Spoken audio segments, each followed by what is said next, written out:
Pak Heni mau ngisi juga, Hen. Ini saya didampingi sama Heni nih ya. Feby mau say hello nggak, Feb? Halo Bi,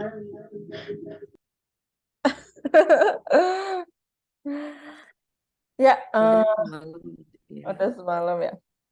Ya, hari ini temanya menghadirkan spiritualitas haji ya. Karena saya ingin mengatakan bahwa haji itu bukan cuma ada di Ka'bah gitu ya, bukan cuma ada di Mekah gitu ya.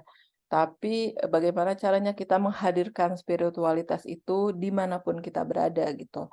Even kita di negeri sendiri hari ini gitu ya. Bagaimana caranya kita bisa menghadirkan bahwa haji itu bukan cuma soal syariat. Haji itu bukan cuma soal ibadah ritual, tapi gimana caranya kita dapat gitu ya spirit dari hajinya gitu kan ya. Seperti itu. Makanya tema yang ingin saya sampaikan hari ini itu menghadirkan spiritualitas haji. Dan mudah-mudahan ini juga bagian kita bekal ilmu untuk kemudian kata Allah, Allah panggil kelak ya kita ke tanah suci. Dan kemudian ini juga jadi mudah-mudahan jadi awal atau jadi memperkuat kerinduan kita gitu ya kepada pelaksanaan ibadah haji. Oh iya, ada juga kan film namanya Emak Ingin Naik Haji, itu film bagus banget sih. Pemerannya Reza Rahadian, teman-teman pernah nonton juga tuh ya. Di sela-sela mengurus anak dan lain sebagainya. Itulah dua film recommended ya. Emak Ingin Naik Haji sama Haji Backpacker. Nah, ini yang sudah saya tadaburi ya. Jadi ini adalah perintah ya, perintah Allah untuk melakukan haji. Selain itu juga haji merupakan rukun Islam ya. Jadi Islam kita tidak sempurna gitu ya. Selama kita belum melaksanakan haji atau tidak ada niat gitu di dalam hati kita untuk berhaji gitu ya. Jadi haji itu kayak ultimate dari keislaman kita karena dia atapnya gitu ya. Kalau kita bangun rumah juga yang terakhir kan atapnya gitu kan ya. Walaupun kalau teman saya tuh di Malaysia ya, anaknya baru lahir dia udah daftarin anaknya tuh ya ke haji karena daftar antriannya tuh lebih lama dibanding Indonesia gitu ya. Jadi dia belum sholat aja nih udah ada niat haji gitu karena didaftarin sama sama ibu bapaknya gitu ya. Saking apa tuh namanya daftar antriannya bisa sampai 40 sampai 60 tahun katanya kayak gitu. Jadi apa tuh namanya. Nah, kalau tapi mungkin itu ide bagus juga ya. Jadi anak baru lahir langsung kita daftarin haji gitu misalnya kayak gitu. Karena kayaknya kemungkinannya tuh jadinya semakin banyak gitu ya. Apa antriannya semakin panjang ya kalau ada eh, kelebihan harta bisa juga tuh melakukan yang apa yang dilakukan oleh Malaysia. Tapi sebenarnya Malaysia itu bukan soal harta juga ya, karena daftar haji Malaysia itu murah ya. Malaysia itu murah karena dia mah apa tuh namanya sangat murah, makanya jadi banyak banget yang daftar. Dia cuma 5.000 ya daftar haji Malaysia itu. 5.000 itu cuma berarti 15. Eh, 5.000 berarti berapa? Heeh. Ya begitulah. Kalau di kita kan 25 juta ya. Begitu.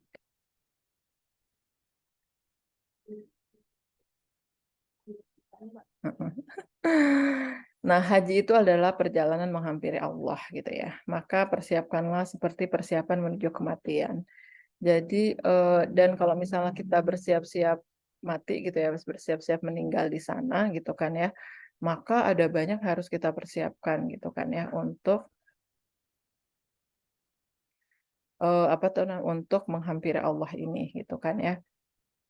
Apa tuh namanya, jadi bagaimana caranya kita pulang kepada Allah dengan pulang yang terbaik gitu ya. Makanya banyak jamaah haji di Indonesia juga yang niatnya emang pengen meninggal di sana gitu kan ya. Dan ada juga yang banyak terkabul gitu ya. Jadi apa tuh namanya, misalnya ada surat wasiat yang harus ditulis, ada hutang-hutang yang harus diselesaikan gitu kan ya. Ada hal urusan keduniawian yang harus kita selesaikan gitu ya karena persiapannya seperti menuju kematian gitu ya. Jadi bagaimana udah datang. Ya, ada lagi nih yang live namanya Ilmi. Seorang muslim berjuang untuk menghampiri Allah gitu ya. Jadi, bagaimana caranya kita penuh perjuangan nih menghampiri Allahnya gitu ya. Kalau misalnya kita sholat, zikir, kita juga menghampiri Allah, tapi nggak penuh perjuangan gitu ya. Tapi kalau haji ini, gimana sih caranya? Ini kan jadinya nyambung gitu sama sama materi 2 minggu yang lalu ketika, dear aku sih paling berkorban dan dan saya tanya gitu ya, teman-teman udah berkorban buat anak, udah berkorban buat suami, udah belum berkorban buat Allah gitu. Nah kira-kira haji ini kayak, kita seberapa seberapa berjuangnya kita untuk menghampiri Allah, begitu. Bentar ya, ada tamu. Assalamualaikum. Bentar ya. Gelasnya ini.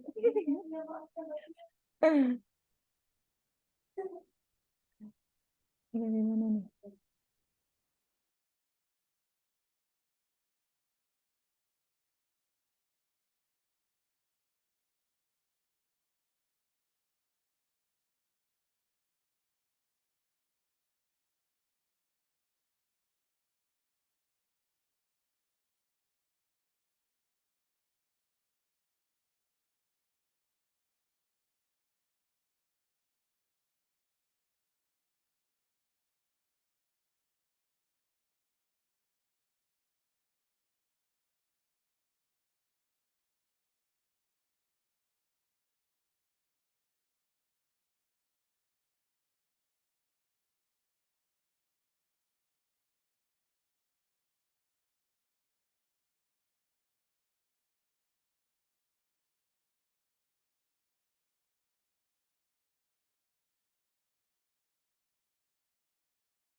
Maaf ya, ada tamu. Nah, kira-kira haji itu kita harus ibaratkan sebagai perjalanan menghampiri Allah.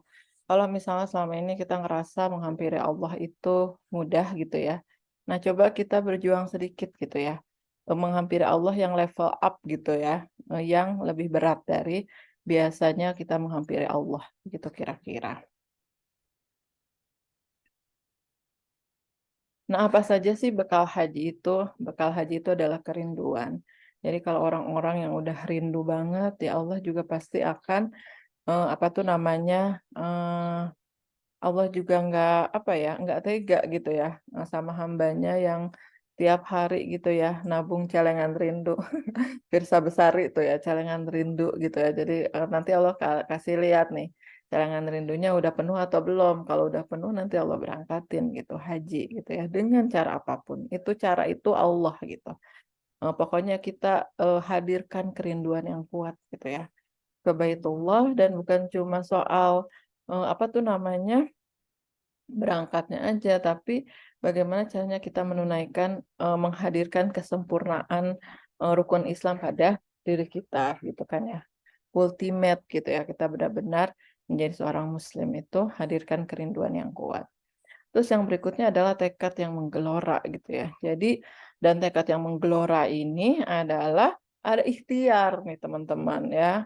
Misalnya nih ya, kalau aku sih dulu misalnya minimal buka dulu rekening haji gitu dan rekening haji itu sama kayak buka rekening, tabungan-tabungan yang lain gitu, 500.000 cukup gitu untuk ngebuka tabungan rekening gitu ya. Jadi kalau misalnya teman-teman, dapat kelebihan uang belanja gitu ya, maka, apa tuh namanya, eee, nah coba sisihkan gitu ya buat nabung, ngebuka rekening haji. Siapa yang ngelunasin? Allah aja yang ngelunasin gitu ya. Insya Allah apa tuh namanya, ketika kita punya tekad gitu ya, Allah yang menyampaikan kita ke Baitullah, Allah yang memanggil kita ke Baitullah.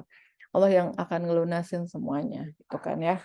Seperti itu. Dan kadang-kadang waktu gitu ya, jeda antara kita nabung, buka rekening sama bisa ngelunasin juga apa tuh namanya, nggak lama gitu, nggak lama gitu, Kak. Kalau Allah pengen memberangkatkan kita segera, maka Allah segera lunaskan dan kemudian kita, apa, cepat gitu ya untuk menjawab panggilan Allah, labbaik Allahumma labbaik gitu kan ya.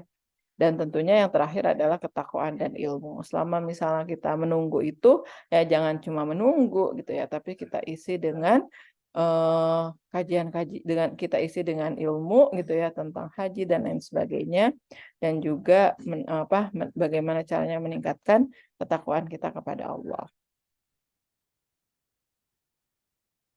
Nah, kira-kira yang akan kita hadapi itu dalam pelaksanaan ibadah haji itu adalah ini ya, teman-teman. Ini adalah haji tamattu. Haji tamattu itu umroh dulu baru haji. Nah, biasanya orang Indonesia itu dapatnya haji tamattu. Jadi berangkatnya tuh di tengah-tengah gitu. Jadi dia ke Mekah dulu dan kemudian dia melaksanakan umroh dulu. Apa tuh seperti Inayah ya dan suaminya yang sekarang sedang berangkat haji. Nah, kira-kira urutannya itu seperti ini. Yang pertama adalah tentu saja mengambil mikot. Jadi kalau teman-teman pernah umroh, sama kayak pelaksanaan ibadah umroh seperti biasanya. Terus kemudian tawaf, nah di mikot itulah kemudian kita mengambil niat untuk umroh ya, mengambil niat untuk umroh, dan kemudian kita berpakaian ihram dan sudah apa tuh namanya, sudah berlaku ya semua larangan-larangan terkait dengan ihram kita gitu kan. Terus kemudian tawaf dan kemudian sa'i, habis itu tahallul selesai. Itu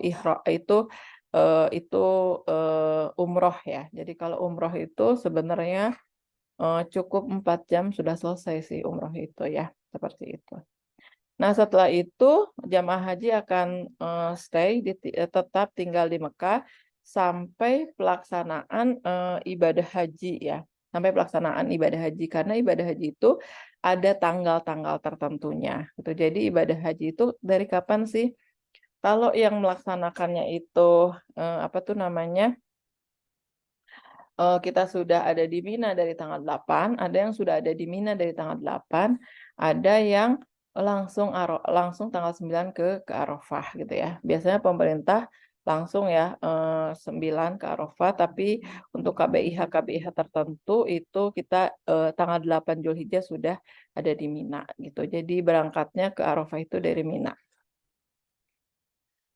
Nah, tanggal 9 dan kita zuhur ya. Zuhur harus sudah ada di sana untuk wukuf gitu ya. Untuk wukuf itu apa sih? Wukuf itu wakof. Wakof itu apa kalau tanda baca berhenti ya. Untuk berhenti di Arafah gitu ya. Di sebuah bukit tandus ya. Sekarang sih ada tendanya ya. Jadi kita wukuf di tenda karena siang ya. Dan kemudian wukufnya sampai kapan? Sampai terbenam matahari. Jadi dari matahari ada di atas kepala kita sampai terbenam matahari, siang hari ya kita berada di Arafah. Dan kemudian malamnya kita bermalamnya di Muzdalifah. Ya. Di Muzdalifah ini tidak ada tenda ya. Nggak tahu tuh kalau hari ini. Kalau sekarang tidak ada tenda, jadi kita akan tidur ya beratapkan langit dan beralaskan apa padang pasir ya. Nah, kemudian dari bermalam di Muzdalifah itu subuh kita sudah bergerak ke Mina untuk melaksanakan jumroh ya, jumroh Aqobah ya, untuk melaksanakan jumroh Aqobah dan kemudian selesai tahallul atau ada yang melanjutkan dulu ke Mekah ya untuk tawaf lagi, namanya tawaf ifadah. Tawaf ifadah. Jadi ada tawaf kudum. Kalau tawaf kudum apa tuh? Itu umroh ya, umroh. Jadi haji itu ada dua nih, umroh dulu baru kalau ada haji, umroh dulu baru haji itu namanya tamattu ya. Terus ada nggak Mbak yang haji dulu baru umroh? Ada. Nanti orang-orang yang apa tuh namanya datangnya belakangan atau yang ke Madinah dulu. atau ke Madinah dulu. Jadi ini pengaturannya sih kayaknya pemerintah ya, negara yang mengatur seperti ini. Apa tuh namanya? Ada ibadah haji yang haji dulu baru umroh. Nah, kalau orang Indonesia kebanyakan ini ya, tamattu. Jadi umroh dulu baru haji. Jadi setelah jumroh, terus kita balik lagi nih teman-teman. Tanggal 10 itu ke tawaf. Jadi kalau orang Indonesia itu lagi sholat Id, nah mereka tuh lagi tawaf gitu ya. Jadi di sana tidak ada pelaksanaan sholat Idul Adha ya, kecuali yang tidak melaksanakan haji. Jadi haji itu nggak sholat Id. Terus kemudian habis tawaf kemudian sa'i lagi ya, habis sholat sa'i. Terus habis tawaf sa'i, habis itu balik lagi ke Mina. Balik lagi ke Mina. Jadi di tanggal 10 itu hiruk pikuknya orang jamaah haji gitu ya. Jadi karena dari Mina terus ke Mekah, tawaf, sa'i, terus kemudian balik lagi ke Mina. Di Mina kita disuruh tinggal 2 sampai 3 hari. Jadi 11, 12, 13, ada yang 11 sampai 12 aja gitu ya. Apa tuh namanya? Boleh dioptimalkan sampai tanggal 13 kita berada di Mina, di tenda ya, berada di Mina untuk melempar jumroh lagi. Jadi selama di Mina tanggal 11, 12, 13 itu kita melempar jumroh. Nah, nanti tergantung teman-teman ikut KBIH atau ikut negara. Nah, nanti pemerintah mereka yang menentukan kita stay di Mina itu 2 atau 3 hari gitu. Itu tidak ada masalah. Terus kemudian setelah 2 sampai 3 hari di Mina, kemudian balik lagi ke Mekah. Dan kalau misalnya kita mau bertolak ke tanah air atau kita mau ke Madinah, baru kita melaksanakan tawaf wada ya, tawaf perpisahan gitu sebelum apa tuh namanya, entah kita mau ke Madinah atau kita mau pulang ke tanah air. Nah, kira-kira pelaksanaan ibadah haji itu kayak gini ya, dari 9 sampai 13. Jadi kita 9, 10, 11, 12, 13, kira-kira 5 hari lah ya. 4 sampai 5 hari itu namanya perjalanan ibadah haji. Jadi kapan sih kita menghampiri Allah secara ultimate itu kira-kira di 4 atau 5 hari itu. Selama apa? Selama kita hidup, teman-teman. Jadi kita tuh cuma diminta 4 sampai 5 hari berlelah-lelah gitu ya, menghampiri Allah selama kita hidup. Jadi harus niatkan banget dan tekadkan banget dengan ikhtiar begitu kira-kira. Nah, kemudian ini dibagi 2 ya. Ada namanya rukun haji, ada yang namanya wajib haji. Nah, rukun haji ini adalah ihram, wukuf, tawaf ifadah, sa'i, mencukur rambut atau tahallul, dan tertib. Ini namanya rukun haji. Rukun haji itu, kalau misalnya kita tidak melaksanakan salah satu rukun, maka hajinya tidak sah. Rugi banget nggak kalau haji kita nggak sah?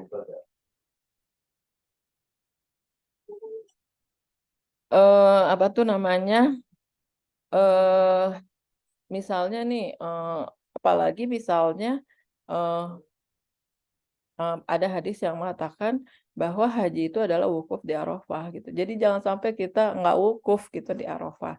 Makanya misalnya separah apapun, misalnya kalau kita tuh qadarullah sakit di sana, maka separah apapun kita bakal digotong tuh, bakal digotong di tandu, di apapun gitu. Dalam keadaan apapun kita harus wukuf gitu.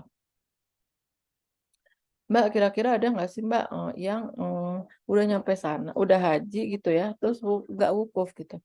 Ada. Jadi saya waktu itu diceritain sama apa tuh namanya Ustadz ya, yang nemenin apa waktu haji itu ada. Jadi dia itu selama di Mekah itu bukan ibadah gitu. Jadi dia tuh yang rokok, terus misalnya bahkan nyari usaha banget gitu ya, nyari minuman keras dan lain sebagainya gitu. Jadi benar-benar sia-sia banget gitu ya.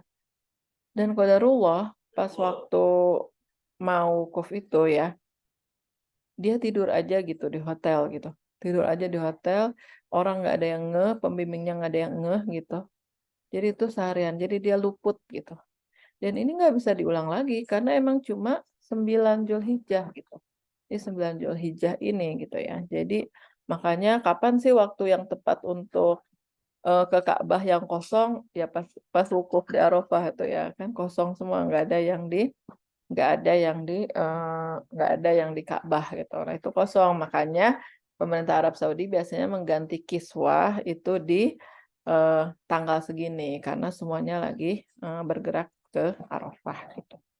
Jadi wanti-wanti banget gitu ya sama yang jamaah haji itu pokoknya harus sehat minimal sampai wukuf karena kan ini namanya rukun haji. Rukun haji ketiga itu adalah tawaf ya. Dan yang keempat sa'i, terus kemudian tahallul. Tawaf dan sa'i itu ada di Ka'bah. Jadi balik lagi ke Ka'bah. Ini itu semuanya pindah-pindah. Mikot itu adalah di luar Mekah ya. Jadi kayak di perbatasan Mekah. Wukuf itu di Arafah. Arafah itu kira-kira berapa kilometer ya dari Ka'bah. Karena kita juga naik bus ya ke sananya. Terus kemudian dia di luar Ka'bah ya, tentu saja Arafah ini.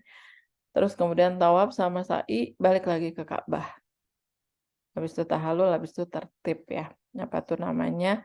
Eh, harus susunannya harus jelas, nggak boleh gitu.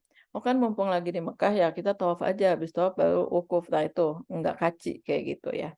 Jadi harus sesuai dengan urutannya yang benar. Terus kemudian nanti kalau teman-teman mau bertanya silakan aja ya langsung gitu. Nah, yang berikutnya itu adalah wajib haji. Nah, apa bedanya rukun haji dan wajib haji? Kalau wajib haji itu, kalau kita tidak melaksanakannya karena sesuatu hal gitu, dia sah tetap hajinya, tapi harus membayar denda atau dam. Oke, seperti itu. Nah, ihram di mikot, ihram di mikot itu adalah wajib haji gitu ya. Jadi dia apa tuh namanya rukun haji juga, wajib haji juga nih, apa namanya ihram. Terus yang kedua adalah bermalam di Musdalifah. Ini dilakukan di malam 10 ya, malam 10. Jadi setelah wukuf di Arafah kita bermalam di Musdalifah. Coba teman-teman difikirkan juga tuh betapa banyak banget pergerakan dilakukan pada saat haji ya. Nah, gimana tuh menciptakan spiritualitas dalam diri kitanya gitu. Semua pergerakan itu. Gak ada tuh yang namanya haji itu cicing wae itu nggak ada. Kayak gitu. Aktif. Begitu. Nanti kita apa ya? Kita renungkan lah pada diri kita sendiri. Jadi orang Muslim tuh harus pasif atau harus aktif. Gitu. Jadi orang Muslim itu cuma pasrah, diem, apa tuh doa doang, atau harus bergerak gitu. Nah bisa tuh kita internalisasi gitu ya. Semua perjalanan spirit haji itu pada diri kita di hari ini gitu ya. Sehari-hari di negeri ini gitu. Terus kemudian melempar jumroh akobah. Ini melempar jumroh akobah itu setelah bermalam di Musdalifah kan kita balik lagi tuh ke Mina. Nah itu adalah melempar jumroh pertama ya. Nah tepat di hari raya Kurban, jadi hari raya Kurban tanggal 10 itu jamaah haji itu paling sibuk memang. Karena baru pulang dari Musdalifah, habis itu melempar jumroh, habis itu ke Ka'bah. Tawaf, sa'i, tahallul itu paling melelahkan buat jamaah haji. Dan kita di sini sholat id ya kayak gitu. Jadi mereka bahkan nggak sempat sholat id saking hiruk pikuk. Terus yang berikutnya wajib haji itu melempar 3 jumroh pada hari tasyrik ya. Jadi pada hari tasyrik mereka balik lagi di Mina, mereka tetap berdiam diri di Mina, tapi hajinya sudah selesai teman-teman. Hajinya sudah selesai dengan ditandai dengan potong rambut ya, tahallul. Nah ini udah nggak ihram, hajinya sudah selesai, ihramnya sudah dicopot, udah nggak pakai baju ihram pada saat melempar jumroh pada hari tasyrik gitu ya. Nah ini 3 kali jumrohnya di Ula Wusta Aqobah. Ini kayaknya ada ya di nyanyian anak-anak ya. Kayak gitu ya. Terus dan ini tentu saja menginap di Mina karena apa tuh nama melempar jumroh itu di Mina. Habis itu tawaf wada itu juga wajib haji ya. Dan yang 7 nih ya, belum ganti nomor. Menjauhi hal-hal yang diharamkan secara ihram. Jadi ada banyak gitu ya larangan-larangan ketika kita berihram, ketika kita dalam kondisi ihram. Seperti memakai wewangian, melakukan kejahatan, berseteru atau berkelahi, mengenakan pakaian berjahit bagi laki-laki, melangsungkan akad nikah hingga berburu hewan. Kadang nih ya, kita suka ngerasa nggak mungkin banget nih kita berseteru waktu haji. Tapi saya pernah menyaksikan langsung ya, orang orang berantem di hadapan saya pada saat haji gitu. Jadi segala kemungkinan itu selalu ada gitu. Makanya kita harus waspada dan harus selalu memohon gitu ya, dijaga sama Allah untuk tidak melaksanakan hal-hal yang dilarang dalam ihram gitu kan ya. Jadi baik sengaja ataupun nggak sengaja, baik sadar ataupun tidak sadar, bisa aja gitu ya. Hal-hal yang kita langgar itu, hal-hal yang tidak diperbolehkan itu dilanggar gitu kan ya. Seperti itu. Makanya kita harus benar-benar dalam keadaan sadar dan kemudian dalam keadaan waspada dan kemudian dalam keadaan apa tuh namanya, minta selalu dijaga oleh Allah untuk tidak menjalankan apa-apa yang dijauhi oleh apa-apa yang dilarang dalam saat ihram. Nah, ini saya tulis juga nih ya, buat yang teman-teman yang nggak hadir biar pas baca slide mengerti juga ya. Rukun haji adalah sesuatu yang tidak sah kecuali dengan mengerjakannya dan tidak boleh diganti dengan dam. Jadi kalau misalnya teman-teman nggak wukuf gitu ya, ya berarti teman-teman harus haji lagi gitu, kapan-kapan karena hajinya nggak sah gitu.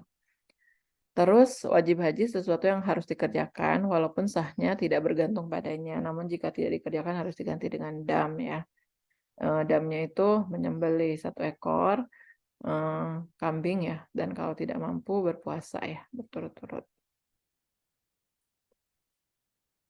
Nah, mari kita kupas ya satu demi satu perjalanan ibadah haji gitu kan ya.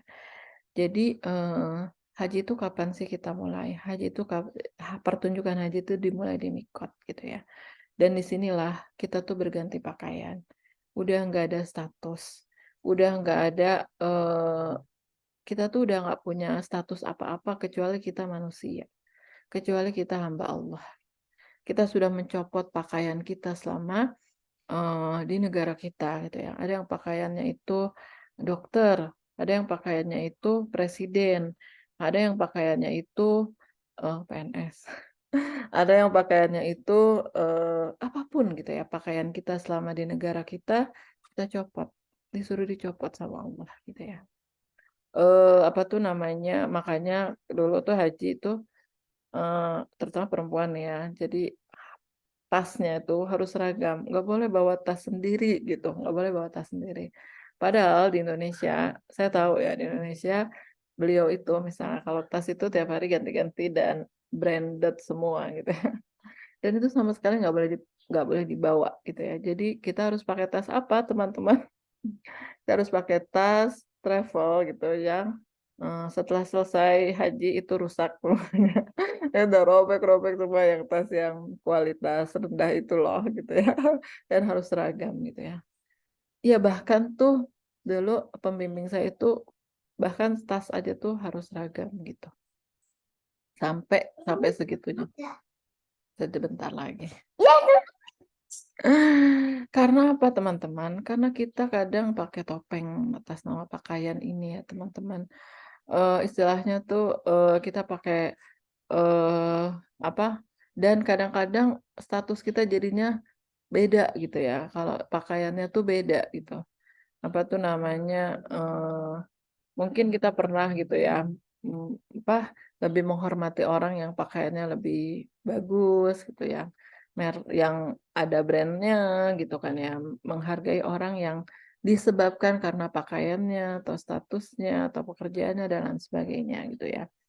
Jadi pakaian itu melambangkan pola, preferensi, status, perbedaan yang kemudian menciptakan batasan palsu, perpecahan, dan diskriminasi. Itu yang Allah tidak inginkan. Makanya kemudian Allah suruh kita memakai pakaian ihram. Lepaskanlah pakaianmu, kenakanlah kain kafan. Jadi ihram itu sama kayak kain kafan, putih dan tidak berjahit sama sekali, gitu kan ya. Dan berpelanlah sebagaimana manusia sesungguhnya, gitu ya. Jadi kayak kita eh, disuruh jadi manusia tanpa status gitu ya. Jadi manusia ya udah manusia aja titik gitu kan ya. Dan setiap orang yang melaksanakan ibadah haji itu telah berpaling dari dirinya sendiri dan menghadap Allah. Jadi lupakan diri kita sendiri aja kita lupain gitu ya. Pokoknya intinya kita menghadap Allah. Kadang kita tuh emang aku banget gitu ya, aku banget. Misalnya, dengerin aku ya, soalnya aku adalah orang tua. Dengerin aku ya, soalnya aku lebih tua. Dengerin aku ya, soalnya aku lebih berilmu. Aku, terus gitu tiap hari gitu ya. Nah, tapi di ihram itu kita kayak harus berpaling dari diri kita sendiri. Dan kemudian bersiap untuk benar-benar menghampiri Allah, menghadap Allah. Nah, karena kata Allah, kita nggak mungkin bisa mengenal diri kita yang sesungguhnya dengan semua pakaian kita itu, dengan semua predikat dunia yang udah dicap gitu ya di kepala kita, dicap di muka kita dan lain sebagainya gitu ya. Gimana caranya kita mengenal diri kita sendiri? Itu kita menanggalkan semua yang sudah melekat pada diri kita sendiri gitu. Sama kayak hakikat la ilaha illallah, tiada Tuhan selain Allah. Jadi kayak menegasikan seluruh Tuhan dan kemudian menghadirkan Allah, ilallah gitu ya. Jadi kecuali, kan kalimat syahadat itu la ilaha illallah. Bukan Allah adalah Tuhanku, bukan. Kalau Allah adalah Tuhanku, ya uang juga bisa jadi Tuhanku. Ya pokoknya intinya Allah adalah salah satu dari Tuhanku. Tapi Allah pengennya la ilaha illallah, nggak ada Tuhan. Kemudian Allah munculkan selain Allah. Gitu. Jadi itu kayak pengecualian. Jadi Allah pengen one and only. Itu namanya tauhid. Nah di Arafah itu asal katanya dari ta'aruf, mengenal. Siapa yang kita kenal, siapa yang kita kenal kembali adalah diri kita. Sebenarnya diri kita itu siapa sih?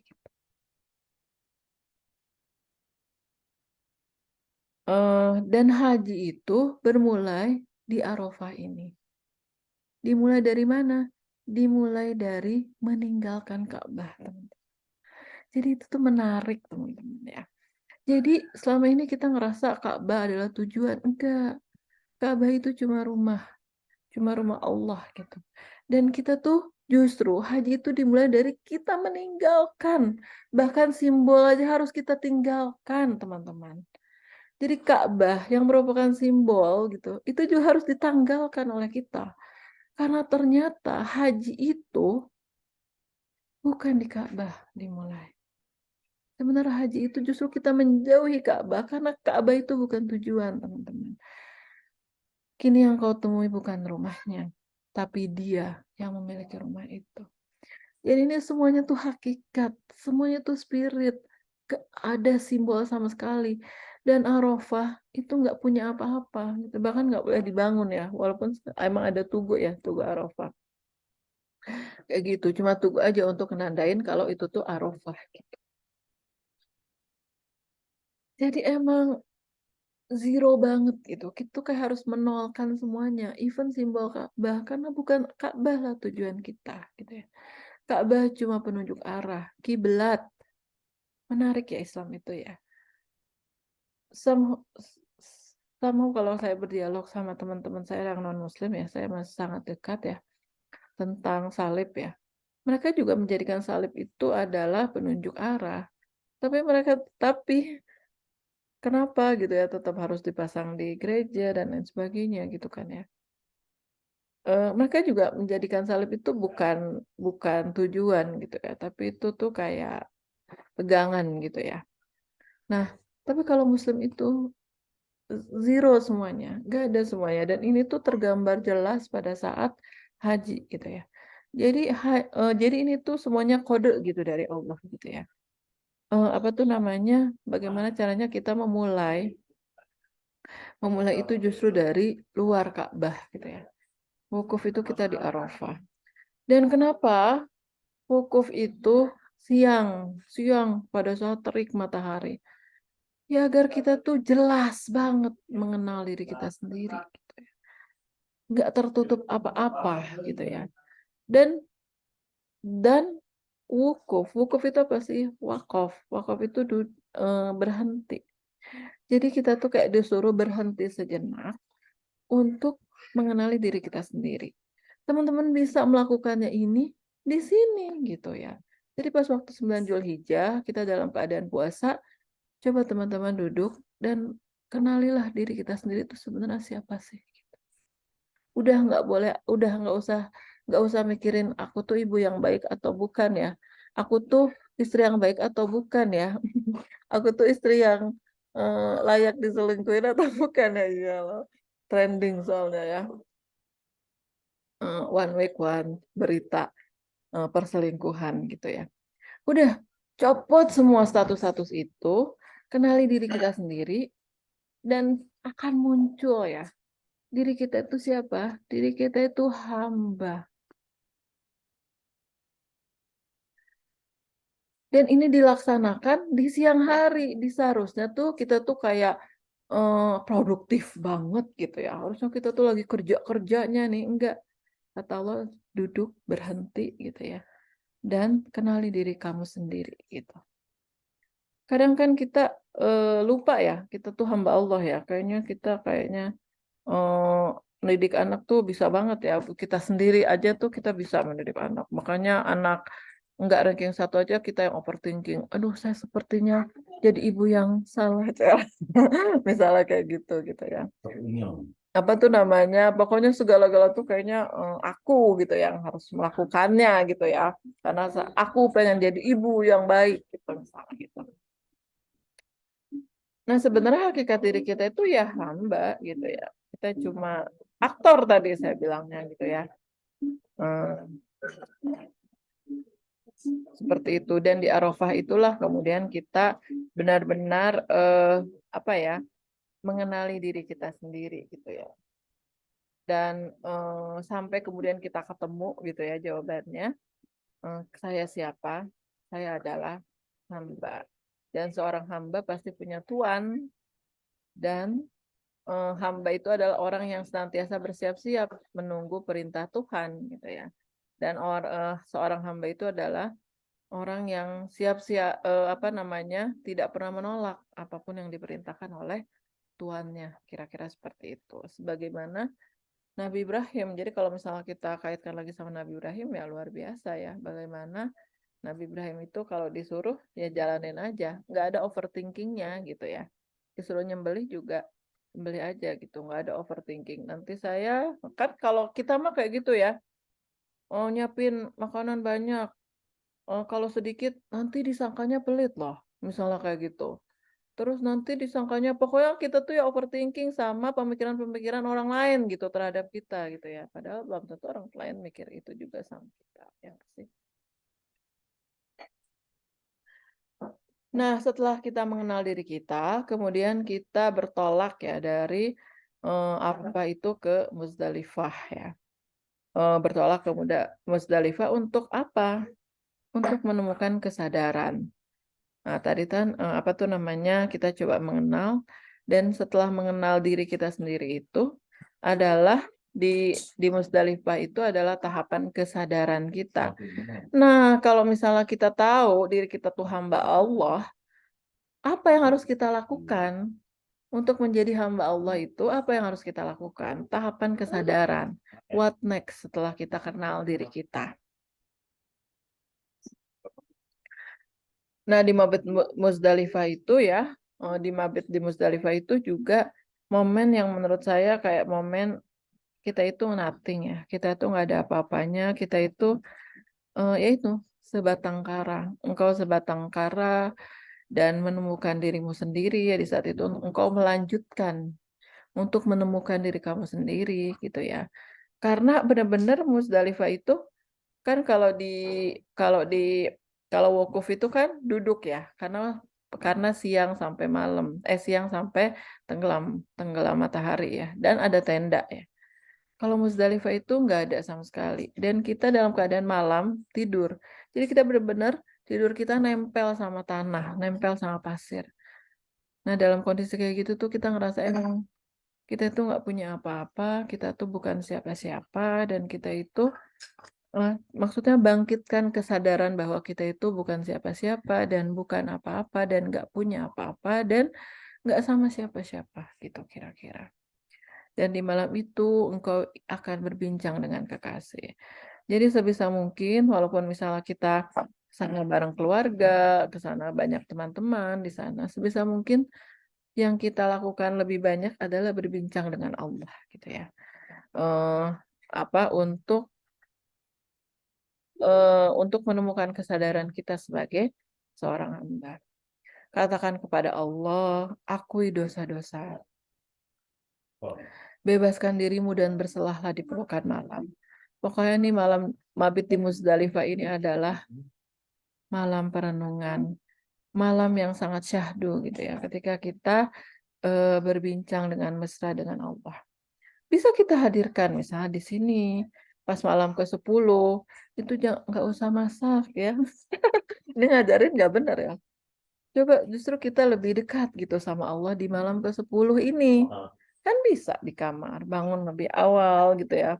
Terus hadir menangis gitu ya untuk mengakui kesalahan-kesalahan kita, untuk mengakui dosa-dosa kita gitu ya.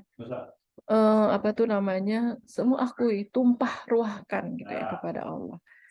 Kayak gitu. Tapi, nah,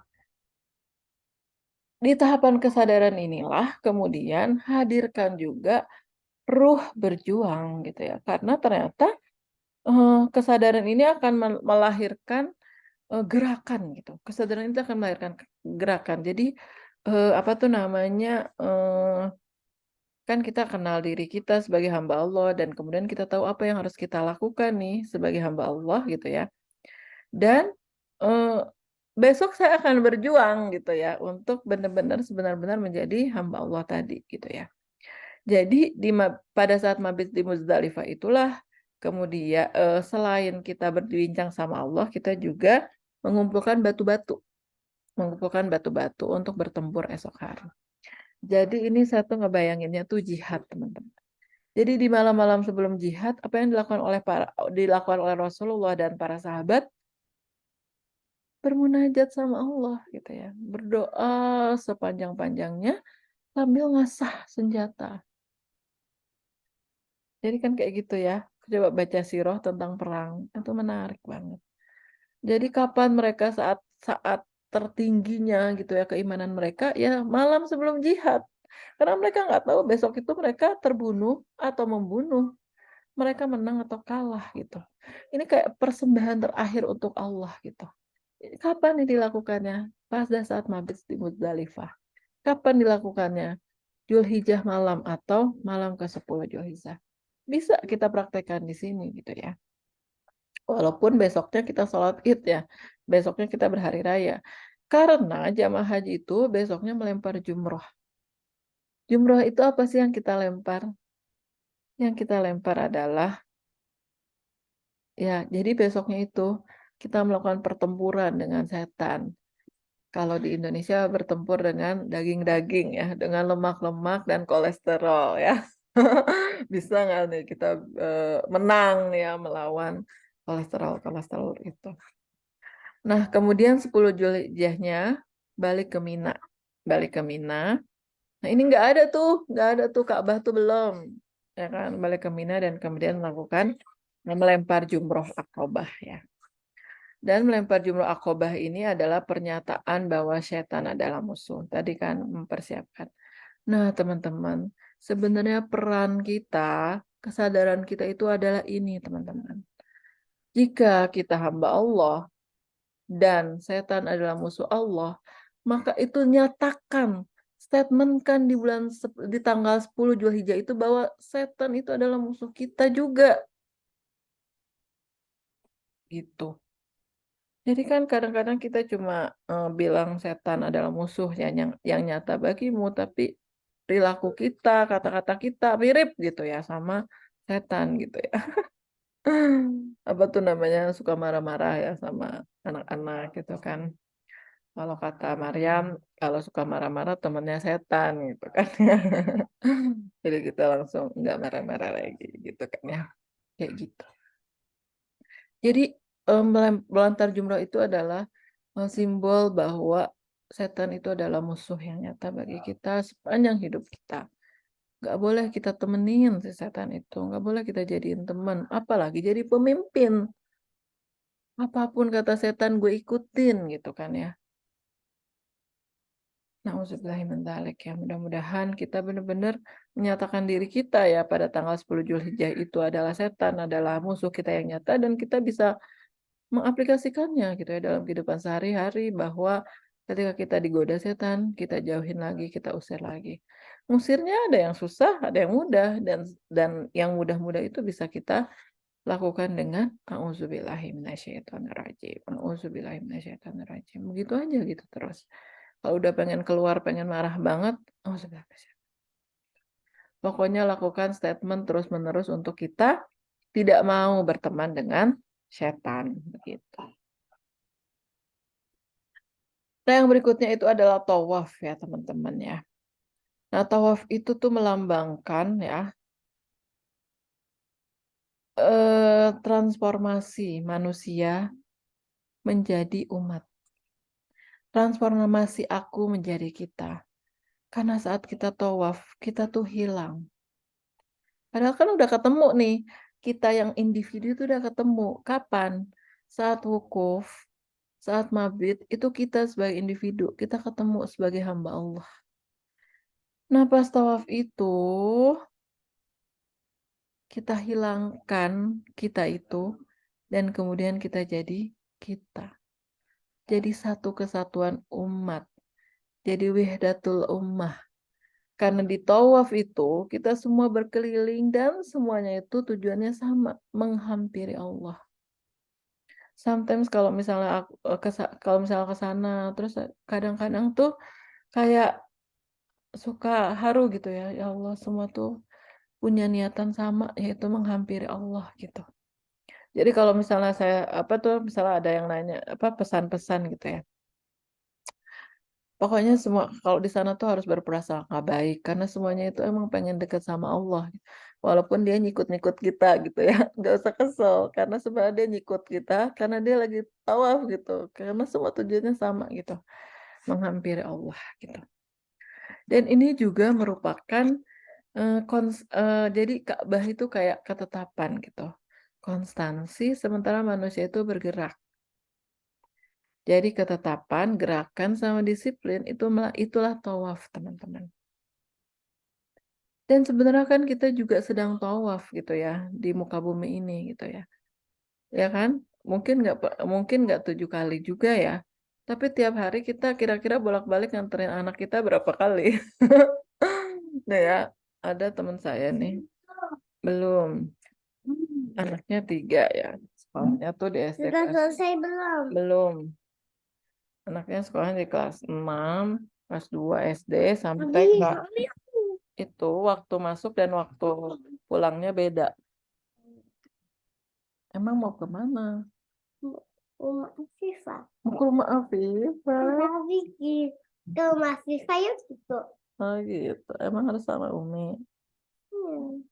Ya sebentar lagi. Kita tuh tawaf juga nggak sih?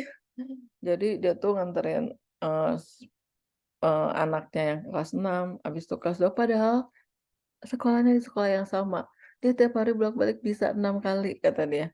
Ke sekolah yang sama buat antar jemput karena anaknya beda-beda waktu masuk dan waktu keluarnya. Luar biasa ya. Itulah ibu-ibu ya, itulah kita. Dan kita melakukannya dengan disiplin, nah, itu kita sedang tawaf ya. Atau kita ke mall ya, kita bisa tawaf 7 kali ya, karena kita milih-milih baju, yang dapat mah kita di pilihan pertama itu ya. Itu tawaf juga ya, nggak tahu 7 kali atau berapa. Dan teman-teman ya, inilah hakikat dari Islam ya. Jadi Islam itu tidak diam teman-teman. Islam itu penuh dinamika dan Islam itu aktif. Jadi kalau agama itu punya kerahiban dan kerahiban Islam itu ya jihad. Jihad itu apa sih? Bergerak, berjibaku dan bersungguh-sungguh gitu. Ya Allah, kalau tawaf nggak bersungguh-sungguh, nggak nyampe-nyampe juga 7 kali. Dan nggak ada yang tahu ya, teman sebelah kita juga nggak tahu kalau kita mah ngitungnya padahal baru 3 kali puteran. Kan itu puter-puter doang. Ya kan? Kalau kita tidak bermujahadah, nggak nyampe juga nih tawaf gitu. Apalagi tawaf di bulan haji di tanggal 10 itu tawaf bisa sampai nyeret-nyeret luaran itu. Lama sekali gitu ya, karena luar banget gitu. Kalaupun mau dalam, ya berdesak-desakan seperti itu, gitu ya. Jadi kita hanyut gitu ya dalam putaran gitu lah, dalam putaran yang untuk menghampiri Allah. Jadi kalau tata surya itu, kalau saya ibaratkan tata surya gitu ya, semakin kita bergerak gitu ya, dekat sama Allah, ya semakin gaya tarik menarik kita semakin besar sama Allah. Tapi kalau kita lunglai ya, lunglai nggak apa ya, malas-malesan, dijauh aja. Orbit kita semakin jauh, ya semakin jauh juga gaya tarik menarik kita dengan orbitnya, dengan pusat tata surya gitu. Akibatnya terlalu jauh dan terlalu mager, itu namanya planet Pluto hilang dari tata surya gitu. Ya kan? Nah, jadi ternyata jadi muslim itu ya kita tuh harus aktif, terus bergerak gitu ya. Habis sholat ngapain ya? Habis ini ngapain ya? Habis ini ngapain ya? Semua yang kita lakukan itu ibadah, ya itulah muslim. Karena kita pengen tetap ada di orbit kita, dan ada di orbit itu ya bergerak. Kalau kita tidak bergerak, maka gaya tarik menariknya itu apa? Gaya tolaknya itu lebih besar dari gaya tarik menarik, maka kita kelempar dari orbitnya. Coba baca buku fisika lagi deh terkait sama gerakannya. Makanya kenapa selain berevolusi juga berotasi. Berotasi itu biar kita bergerak sehingga gaya tarik menarik itu tetap sama gitu. Atau misalnya medan magnet, elektromagnetik itu sama. Jadi spin itu semuanya tuh bergerak, semuanya elektron itu bergerak gitu. Karena kalau elektron mati, ya udah dia keluar dari orbitnya. Jadi kalau kata orang fisika, kapan sih dunia ini kiamat sampai elektron itu diam, berhenti bergerak. Karena sekaku apapun, sekutub apapun, kalau elektron masih bisa bergerak, itu belum kiamat. Kata dia begitu. Jika perhatianmu masih tertuju pada dirimu saat tawaf, gue nih yang harus menang, gue nih yang harus nyium hajar aswad, gue nih yang harus aman, akhirnya kita sikat-sikut, kita nggak bisa jadi bagian dari lingkaran tawaf ini, gitu. Dan gerakan abadi ini diatur oleh sebuah disiplin yang sangat akurat dan gerakan ini mencerminkan keteraturan alam semesta. Coba teman-teman spiritkan tawaf ini gitu ya. Mungkin gara-gara tawaf ini kita lelah gitu ya. Dan emang kita disuruh lelah sih gitu untuk aktif gitu ya. Muslim itu aktif bahkan apa tuh namanya iman aja naik turun. Itu kan dinamis ya artinya. Jadi seorang muslim itu memang harus dinamis. Dan kayak sholat kita tuh diajarin dinamis gitu ya. Dan ibadah haji lebih parah lagi. Ini mah dinamis tingkat tinggi banget haji itu. Pindah-pindah, moving gitu. Terus yang berikutnya itu adalah sa'i ya teman-teman. Sa'i juga bergerak juga gitu ya. Nah apa bedanya tawaf sama sa'i? Kalau tawaf itu seolah-olah nggak ada tujuan. Karena tujuan akhir kita sama gitu. Karena namanya berputar. Jadi kayak menghilangkan diri. Larut dalam pusaran jutaan umat manusia.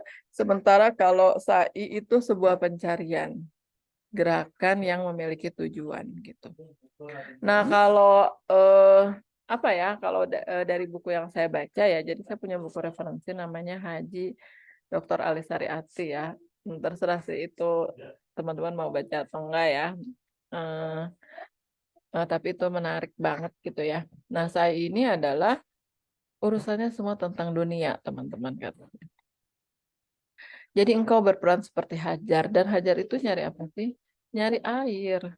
Dan air itu kebutuhan kita hidup di dunia. Kalau nggak ada air ya kita nggak hidup di dunia. Gitu. Jadi kalau misalnya kita ditanya lebih penting mana sih akhirat atau dunia? Ya sama-sama, balancing. Jadi tawaf itu hilang gitu ya. Jadi seolah-olah itu kayak akhirat aja gitu ya yang kita usahakan. Tapi saat itu justru dunia yang kita usahakan gitu. Coba teman-teman bayangkan ya, kalau Hajar tidak berusaha, Hajar tidak berikhtiar, kira-kira nih ya, ibadah haji bakal ada enggak? Kalau Hajar tidak berikhtiar, Ismail kemudian meninggal, kira-kira Muhammad bakal ada enggak? Coba bayangkan. Itu semua tentang melangsungkan kehidupan di dunia. Dan kita harus berikhtiar semaksimal mungkin gitu ya. Untuk bisa hidup aman, sejahtera di dunia gitu. Dan ini tuh diinikan dalam sa'i gitu. Di apa tuh namanya? Diibaratkan dalam sa'i gitu. Jadi berupayalah sebisa-bisanya bukan untuk dirimu sendiri, tapi untuk semua manusia gitu. Hajar melakukan itu agar Ismail tuh tetap hidup gitu. Karena kalau Ismail nggak minum, ya bisa meninggal. Kalau Ismail meninggal, kira-kira ada nggak Nabi Muhammad? Bayangkan ya, luar biasa nih ya. Jalan yang engkau tempuh adalah jalan yang lurus dan tidak merupakan lingkaran. Jadi engkau tidak bergerak berputar-putar, tapi engkau bergerak maju. Dan inilah yang dikatakan hijrah, bermula dari suatu tempat menuju suatu tujuan, dari Safa menuju Marwah. Dan gara-gara Zam-Zam inilah kemudian banyak orang yang akhirnya hijrah gitu ya ke Mekah. Maksudnya itu menetap bahkan gitu ya di Mekah. Yang tadinya orang Suriah, misalnya orang Yaman dan lain sebagainya, akhirnya mereka berkumpul di Mekah gitu ya untuk akhirnya membuat peradaban gitu kan ya. Dan itu dimulakan oleh seorang Hajar. Mungkin kapan-kapan kita bahas tentang Hajar ya, seorang ibu peradaban ini gitu. Dan ternyata air itu tidak ditemukan melalui jerih payah, tetapi melalui cinta setelah berjerih payah. Jadi ini juga hakikat konsep rezeki ya. Kita harus ikhtiar nggak sih mencari rezeki? Harus. Karena kita itu dapat pahala dari ikhtiar itu. Tapi rezekinya tetap dari Allah gitu. Enggak, bukan gara-gara ikhtiar itu. Tapi gara-gara ikhtiar itu kita dapat pahala ikhtiar. Itu yang kita usahakan pahala itu. Tapi rezeki mah tetap dari Allah. Itu konsep rezeki. Makanya Nabi itu sangat mengapresiasi orang-orang yang bekerja keras gitu ya. Dengan tangannya, dengan otaknya, dengan kakinya, dan lain sebagainya.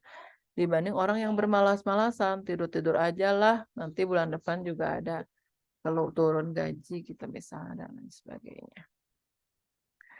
Jadi sa'i itu adalah antara kepatuhan, ikhtiar, dan pengharapan. Jadi seorang Hajar itu nggak mentang-mentang dia tinggal di situ karena perintah Allah terus kemudian dia duduk aja gitu ya. Ya udah gara-gara ini kan disuruh Allah ya udah saya diam aja gitu. Toh Allah pasti akan ngasih rezeki. Enggak. Yang dilakukan oleh Hajar adalah tetap ikhtiar gitu ya. Ikhtiar semampunya mastatoktum ya sampai titik kemampuan dia untuk kemudian apa tuh namanya berikhtiar mengusahakan sumber kehidupan itu adalah air gitu. Seperti itu. Tapi apakah air Zam-Zam itu keluar setelah sa'inya Hajar? Enggak. Karena air Zam-Zam itu keluar dari pijakannya Ismail karena nangis gitu. Ya tapi kan logikanya Ismail nangis itu emang bisa keluar ya air gitu ya. Pasti Allah yang ngeluarin gitu kan ya. Tapi tersebab gitu ya jejakannya Ismail gitu. Coba teman-teman renungkan gitu ya. Sa'i yang dilakukan. Kalau misalnya kita tuh ngerasa sudah sangat berhasil gitu ngedidik anak kita gitu ya. Terus kemudian tiba-tiba kita ngerasa pas udah tua itu kita bilang sama anak kita, yang nyekolahin kamu mama ya. Saya berkorban banyak buat kamu ya. Tiba-tiba kita akhirnya jadi kalau kita ngerasa itu hasil ikhtiar kita, nanti tiba-tiba kita nuntut balik gitu sama anak-anak kita. Tapi ikhtiar kita untuk mendidik anak itu adalah ikhtiar yang akan mengucur pahala. Tapi anak kita nanti jadi apa dan lain sebagainya itu kehendak Allah gitu. Sehingga kalau kita tahu itu, kita nggak akan nuntut gitu, meminta balasan sama anak-anak kita ketika misalnya sudah besar gitu, misalnya kayak gitu. Tapi apakah kita harus ikhtiar mendidik anak? Ya harus, karena dari situlah pahalanya gitu ya, kayak gitu. Tapi hasilnya apa? Allah yang mengatur. Jadi sa'i itu adalah hubungan antara kepatuhan, ikhtiar, dan harapan. Dan yang terakhir adalah tahallul ya teman-teman. Allah suruh kita istirahat. Cukup kerja keras kamu sampai di sini, tanggalkan ihrammu, kamu sudah bekerja keras dan potong rambut dan kukumu gitu ya. Jadi tahallul itu, nah justru kalau jamaah haji tuh kayak hari rayanya itu setelah tahallul gitu ya. Bebas dari apa-apa yang dilarang selama ihram. Jadi udah boleh pakai baju bebas dan lain sebagainya dan itu juga di 10 Zulhijjah gitu ya. Jadi hari raya itu ditandai oleh tahallulnya inilah ya setelah selesai semua prosesi ihram gitu. Jadi ini sudah selesai tidak berihram. Nah, selanjutnya, walaupun sudah selesai prosesi haji, jamaah haji masih tetap diminta untuk mabit di Mina ya, untuk camping di Mina ya selama 2 atau 3 hari. Untuk apa? Untuk merenungi pandangan hidupmu dan apa-apa yang telah engkau lakukan. Setelah setan kalah, engkau telah berkorban, menanggalkan pakaian ihram dan merayakan hari Id, maka saatnya kamu memperbaharui janji kepada Allah dan saatnya kamu memikirkan apa yang engkau lakukan, apa yang engkau akan persembahkan untuk negerimu dan agamamu selama ini. Jadi haji itu bukan dapat gelar hak di depan nama kita atau dipanggil Bu Hajah gitu. Tapi untuk memangku amanah yang lebih berat setelah ini. Karena kita tahu kehambaan gitu ya. Dan apa kesadaran kalau kita sudah muncul, kita kenal hamba Allah, kita sadar bahwa musuh setan itu adalah musuh kita. Sementara di dunia ini setannya banyak banget gitu. Maka apa yang harus kita lakukan untukmu dan untuk negerimu dan agamamu? Apa kontribusi kehajian kita gitu?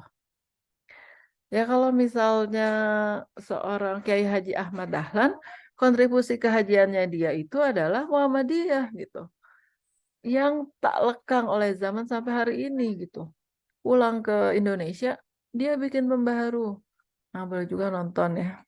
Sang pencerah ya. Kayak gitu. Jadi kenapa Allah tetap masih nyuruh diam gitu ya di mabit, di Mina gitu ya. Karena Mina itu semuanya masih terbatas. Jadi kita masih bisa mikir yang masih kita bisa mikir fokus di Mina itu ya.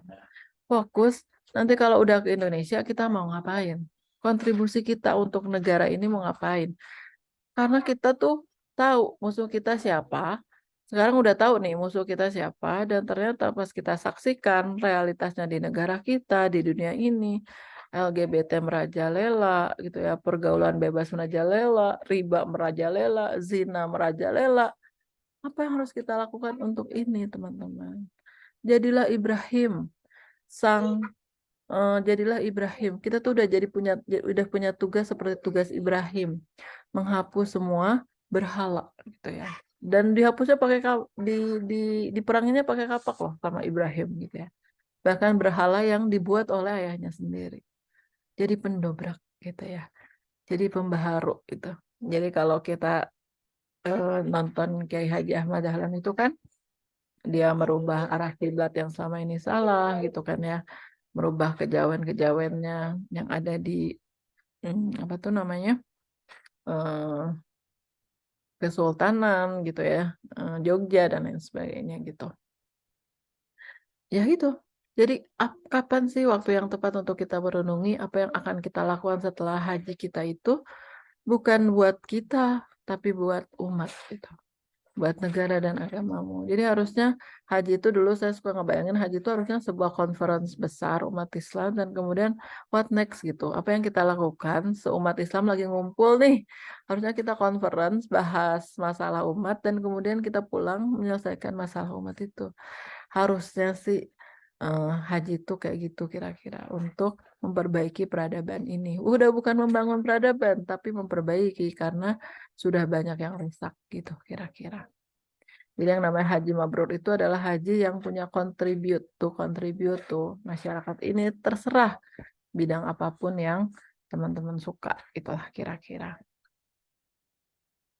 Semoga Allah mampukan kita ya lahir dan batin untuk menunaikan ibadah haji dengan menghadirkan spiritualitas bukan hanya ibadah ritual dan semoga yang sedang melaksanakan ibadah haji menjadi haji yang mabrur. Wallahu a'lam bishawab. Sekian dan terima kasih. Kurang lebihnya saya mohon maaf. Assalamualaikum warahmatullahi wabarakatuh. Berapa nih? Udah setengah 12.